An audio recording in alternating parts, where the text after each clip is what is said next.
coming, the sun's zooming in, meltdown expected, the wheat is good there, engines stop running, but I have no fear, cause London is drowning.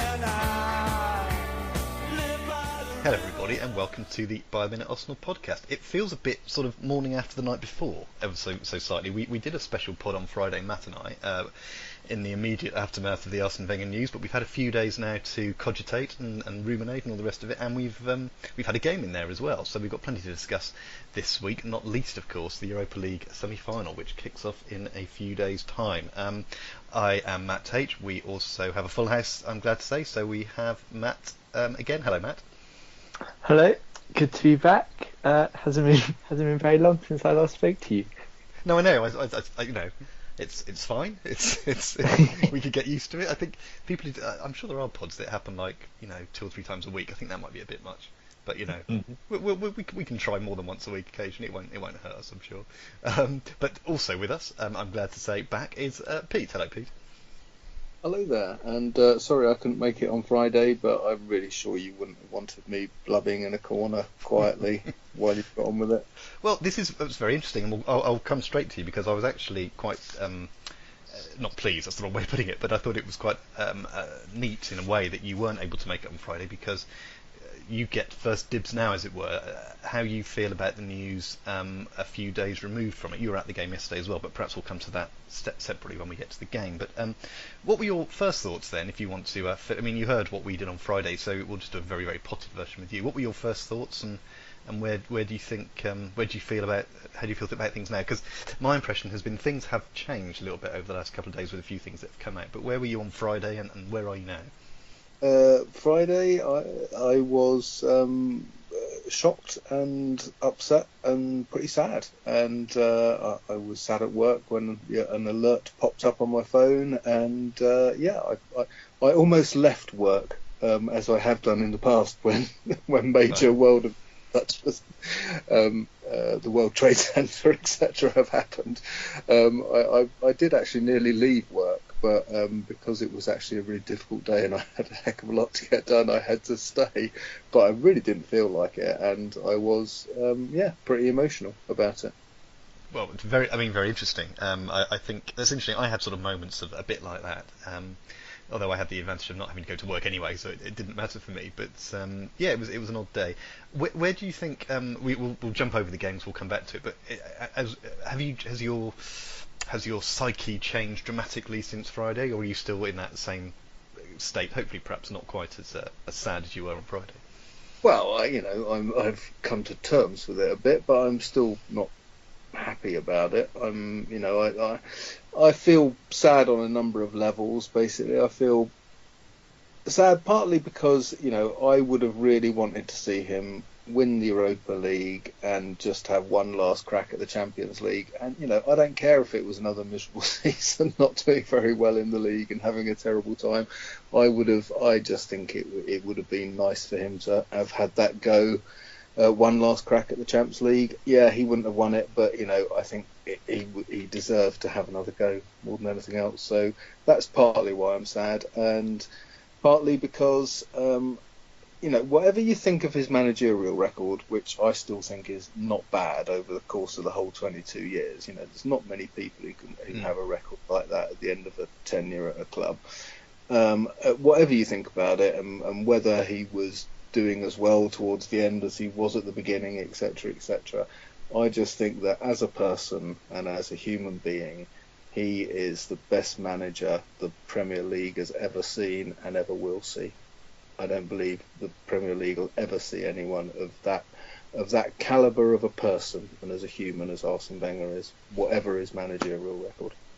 Well, there's a very interesting thing. We won't get into this now because I can see a potential very interesting conversation happening, which we might want to save till later in the season. But can a nice guy win all the time? Is perhaps something else going on in there somewhere? Because I take your point absolutely, but you wonder if it's been exactly that niceness, and I'm using that very generally, that has perhaps, amongst many other things, led to underperformance for several years.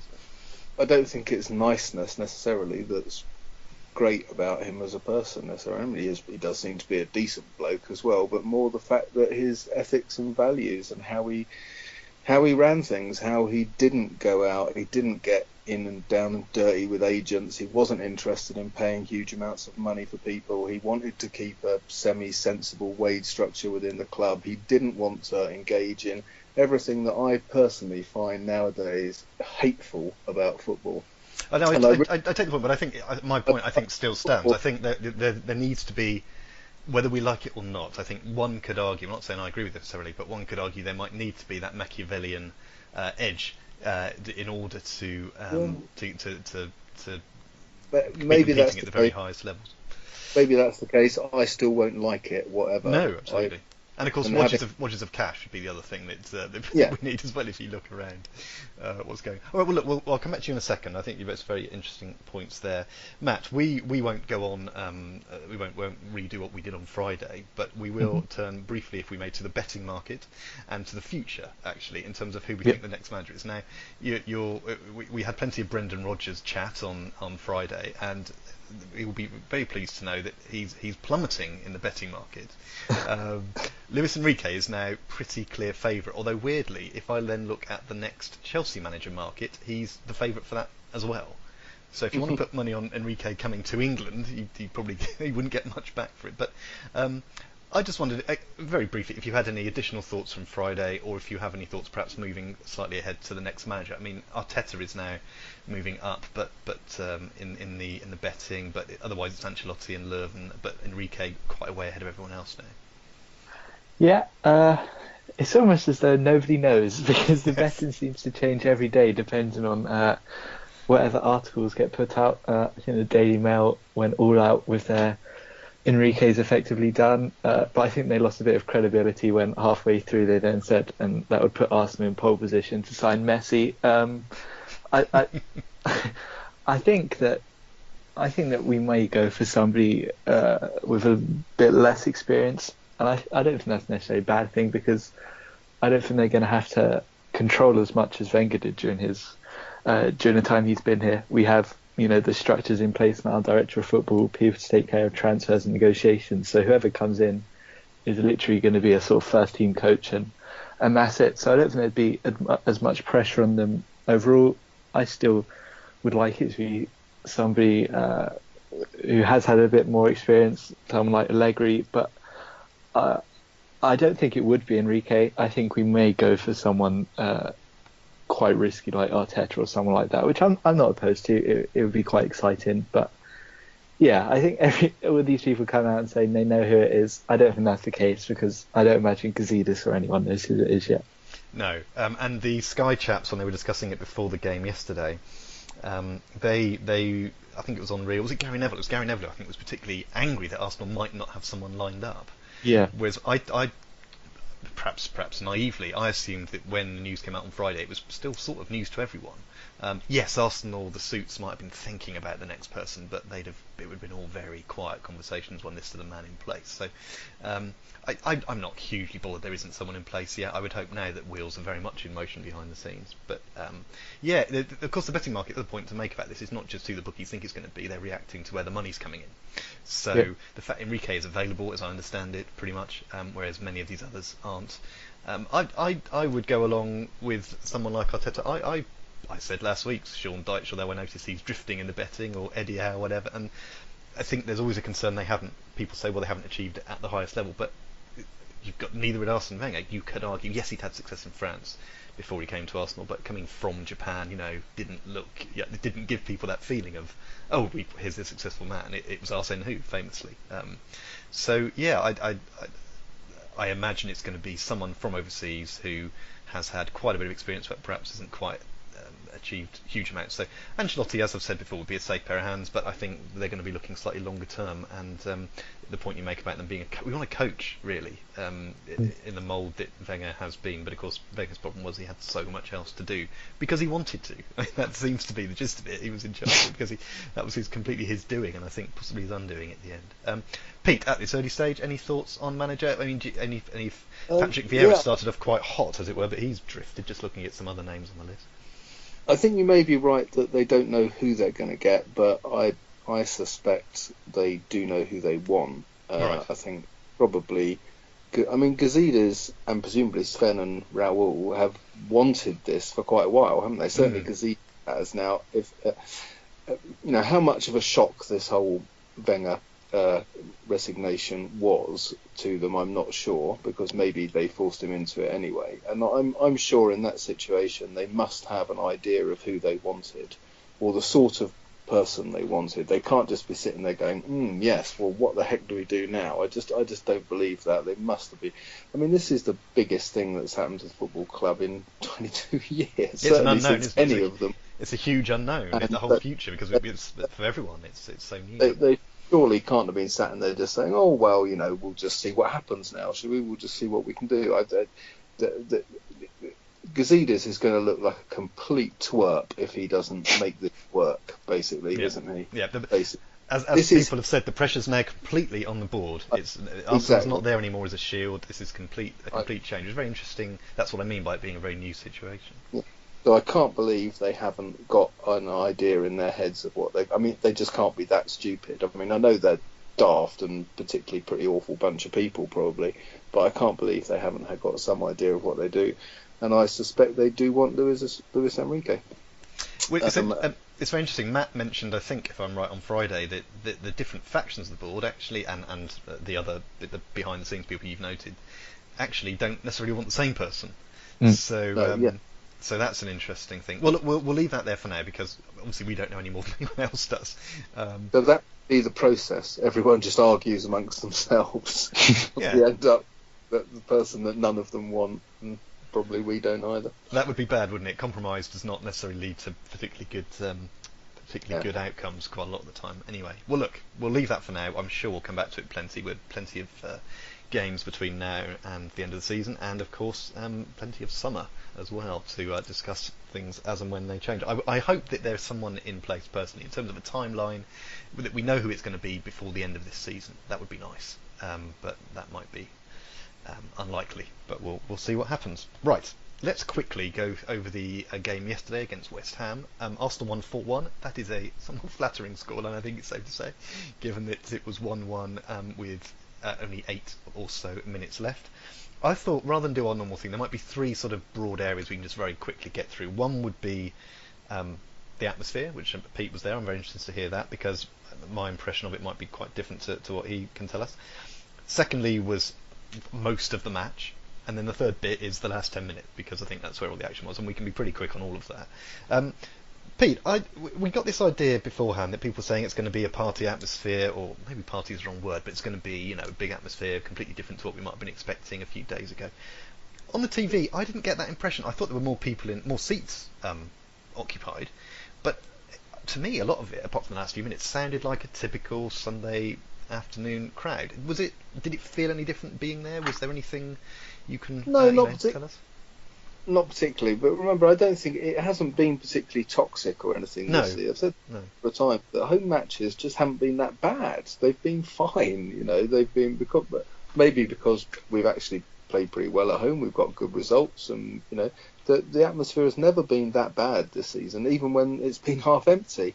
There was a couple of games where I think I said, well, how can you expect the team to perform when there's no one there? But I'm not saying that about the atmosphere. I'm just saying, well, they must look around and just see the amount of people who haven't got any interest and just think, well, okay, why should we bother? But the atmosphere wasn't any much different to the way it normally is, and there wasn't really a big everyone getting behind it. There was a few cheers of chants of one Arsene Wenger, and which kind of didn't really get going. On occasions they did, and on occasions they didn't. The best chant, I must tell you, of the day was to the West Ham fans, which was Arsene Wenger, he's won more than you. and so true. It's even better. And did go on for quite a while. When they hit the mark, they're good, aren't they? We spent quite a while trying to work out how many other teams in the Premier League that applies to, and I think it's probably the majority. Oh, absolutely, must be. Probably it's only the top 6 that you can't say that about. Absolutely. So I didn't think it was. It wasn't what people thought it might be, but it wasn't awful either. It was just normal, pretty much normal, and of course the absolutely dire first half didn't really help get the atmosphere going. No. Anyway. And dire first half. Now, Matt, this wasn't planned, but unfortunately, I'm going to ask you to talk about the first 80 minutes of the game, which you can do as quickly as possible. I mean, it was a game that we've seen so often this season, particularly these early kickoffs. I don't know if it's because it's Sunday early kickoff, or I fear it's because of the team. But let's try and blame it on other factors first of all.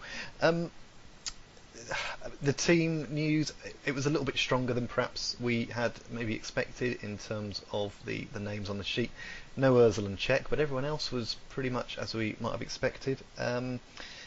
Nothing in the first half at all, as we mentioned, apart from an injury to El Neni, which I've heard two different things about. Initially I heard it wasn't that bad, and then today I've seen he might be out for quite a lot longer. Feel free to talk about anything you like about the team news or the first 80 minutes of the game.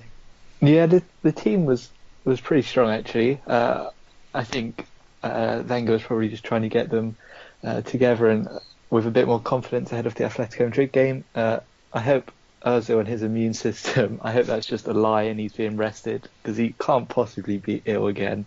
I thought, yeah, as Pete said, the first half was truly awful. The only vaguely exciting things happened was when there was a 5-minute spell where I think we gave Arnautovic about 3 one-on-ones.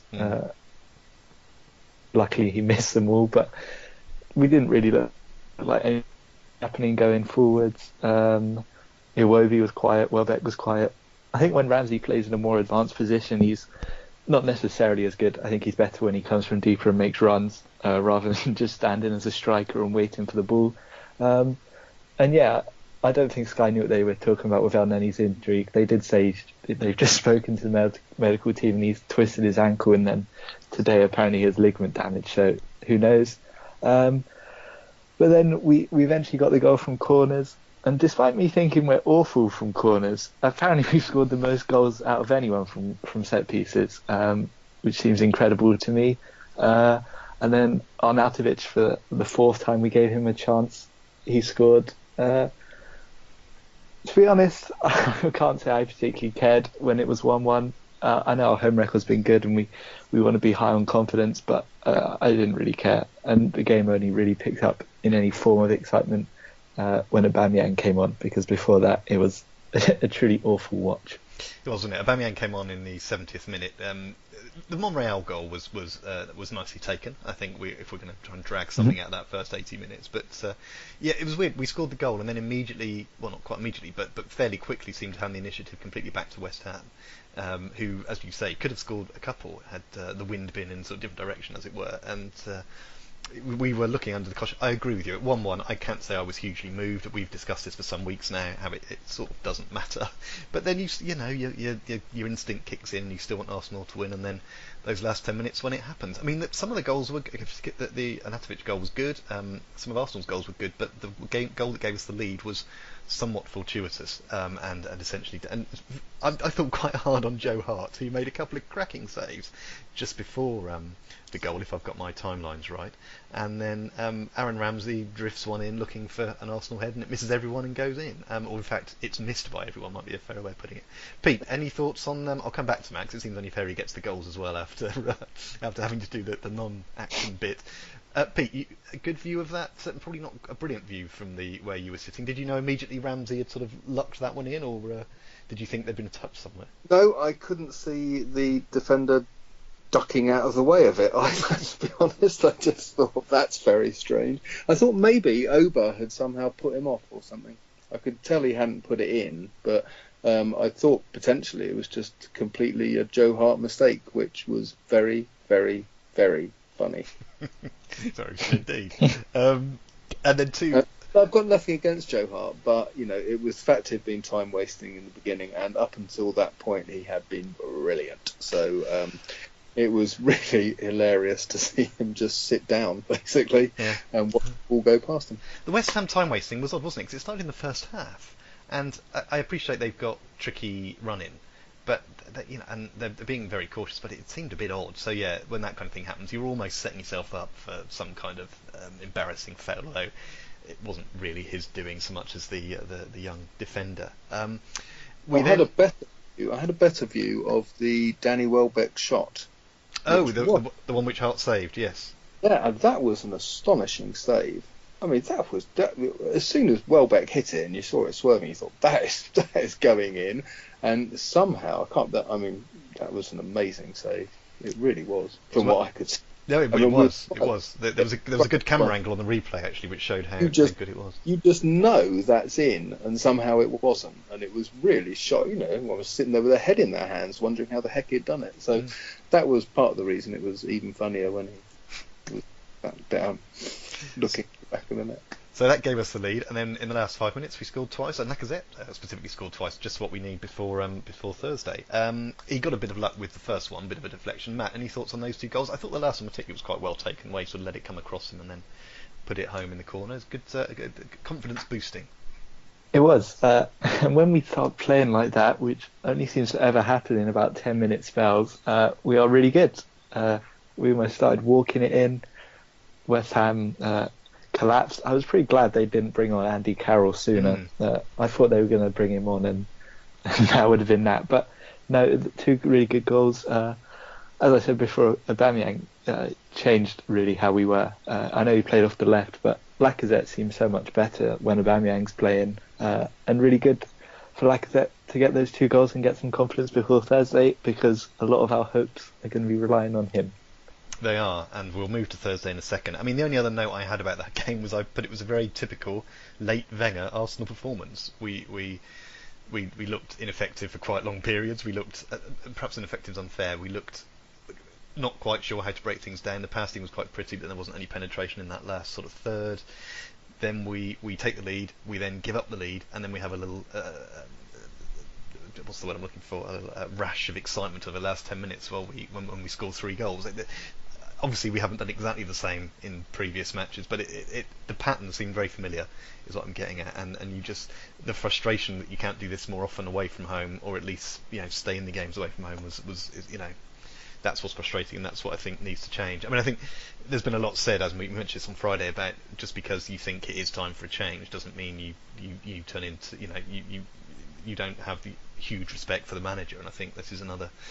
It's worth saying again, because just because we want change doesn't mean that we aren't very sad at the way things have worked out. The problem, I suppose, sorry, I'm going slightly off piste here, but the bottom line is very, very, very few people get to go out at the top. So even if he'd stayed for another year, if it was the Champions League, well, if it's another last 16 before, exit, then it all rather than shudders and judders along to the end of the season. So if we can do something on in the Europa League, then well, that would be marvellous. Well, let's move on to that then, via a quick look at the league table. We'll keep it very quick. We're still 6th. We've pulled away from Burnley. We're 4 points clear now. So Pete's wish to finish 7th or 8th is looking highly unlikely. We're still 6 behind Chelsea in 5th. So it's 8th I want to finish. Yeah, it's not. We finish that. The 7th is the worst of all possible worlds. 7th is worse because then we have to qualify for stuff. Yes.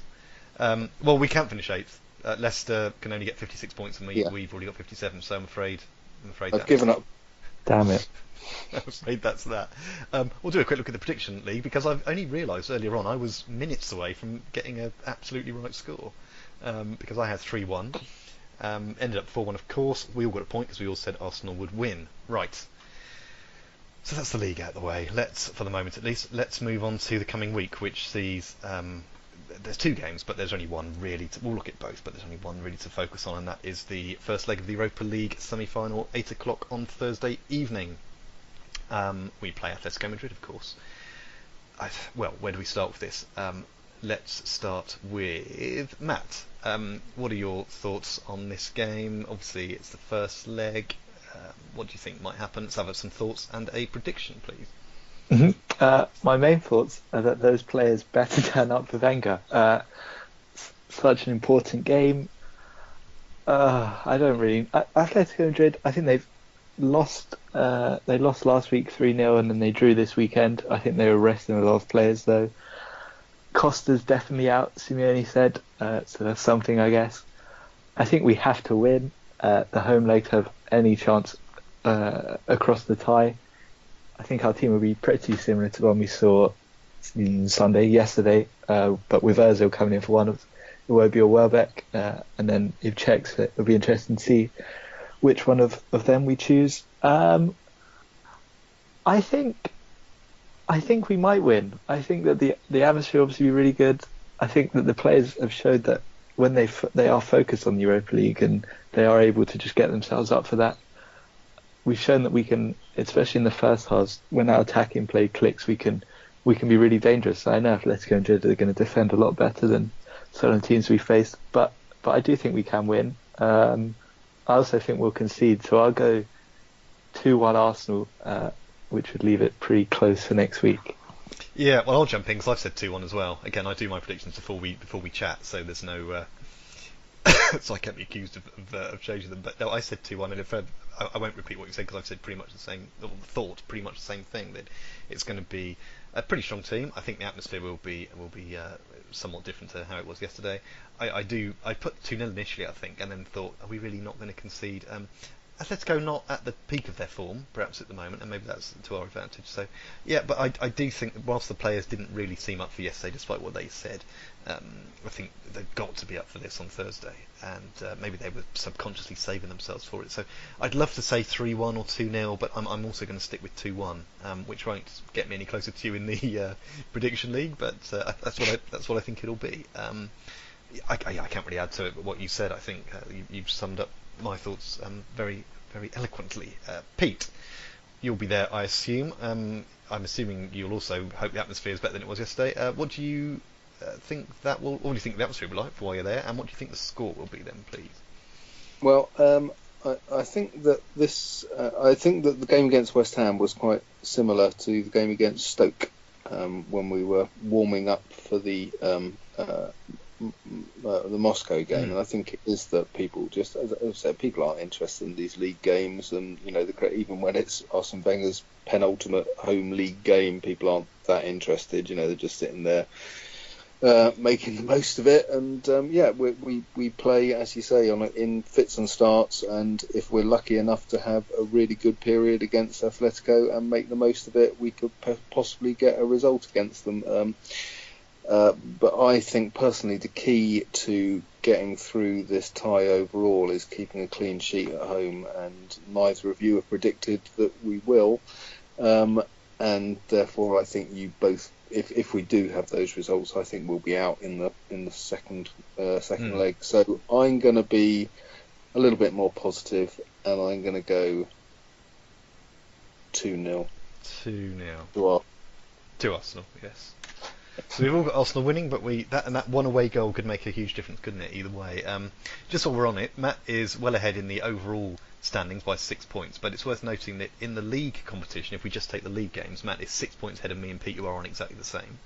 So that's looking quite good. But if he's going for the double, me and him are both on the same number of points, and will be after this game. Which I didn't know when I made my prediction, obviously. So it could come down to the second leg to decide who, if Matt is denied the Community Shield automatically, or whatever it is, how far we go with this. But there's still enough points to play for. So but if Pete was right, if we win 2-0, Pete will take the lead in that competition. So plenty to play for. Right.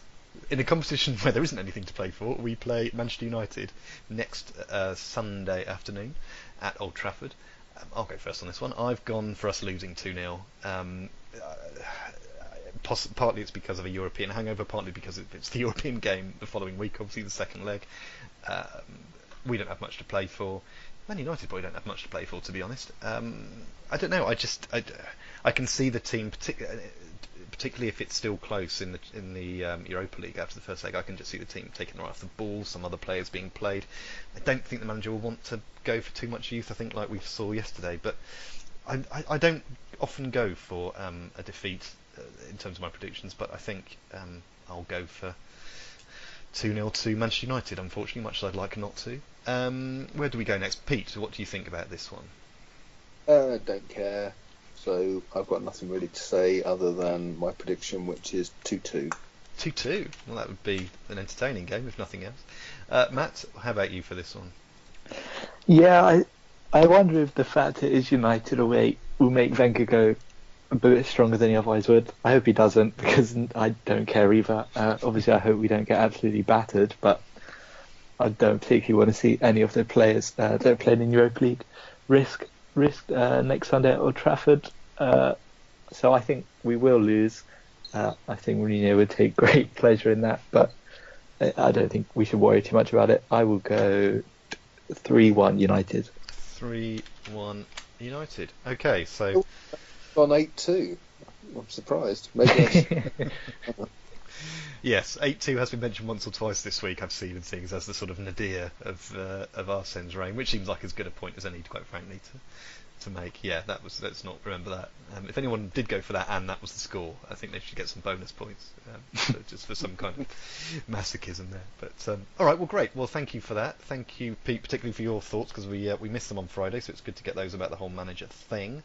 I'm sure there'll be plenty of time, as I've said, over the next few weeks, which is why it'd be good for us as a pod to find out who the next manager is going to be before the end of the season, so then we can discuss it. Although, of course, we can always do another special if we need to. Right, anyway, for the moment, I will say thank you both for your time. So, Pete, thank you for your time, and hope you can enjoy Thursday immensely. Yeah, I'm looking forward to it, and hopefully, if all goes well, it'll be a brilliant night. Let's hope so. I'll be doing it on By the Minute. Matt, I will speak to you next week, and hope you can enjoy Thursday as well from the comfort of a sofa. At least you have the sofa to hide behind if necessary. Thank you very much. Fingers crossed it doesn't go too awfully. Yeah, well, that's it, isn't it? A low baseline we're setting here, but well, let's stay positive. It can be done. Anyway, thank you both again for your time, and thank you everyone for listening, and we will speak to you again next week. Take care, bye bye.